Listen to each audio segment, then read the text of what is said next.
why are bento boxes designed for 4 to 8 people? And can you answer that and share some of the thought processes or the design principles that led the development in that way? Hmm. Yeah, I think it was probably the coordination of a few points. One was that in a lot of our work at SY Partners, we work with different team sizes for different purposes. Sometimes it's a duo for certain types of work. Sometimes it's a trio because sometimes a duo can get stuck and a trio can force momentum. And often, like small teams move really fast with decision making, and there's a lot of research around this too. I mean, it's not just our observations. That there's the two pizza rule and all these sorts of research out there around team sizes. And usually these studies land on a team size of around 5 to 9 people, I think, maybe a little smaller for decision making, as I mentioned. But although we do have a decision making module, most of the bento box, the intention is for people to not move really quickly and break things. It's to connect with each other and themselves. And so, a little slightly bigger team, is good, I think. So that was one factor, what kind of size of team works well for this sort of creativity and innovation work at the pace that we were imagining teams working at to get there.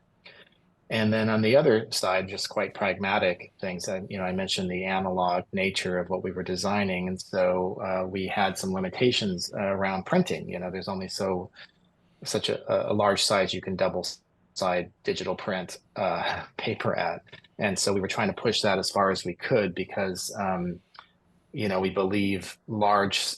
We knew that we wanted to have some sort of anchor element that was large, so that the group of people could all kind of huddle around and engage with this large kind of anchor physical object. So that was as big as we could get it. Um, and as we tested, we realized, oh, okay, 4 to 8 people, eight's really the limit, um, can work well with that size. And so that it's just a pragmatic dictation on the other end. And thankfully, the 2 points coordinate for what really works well for this type of teamwork.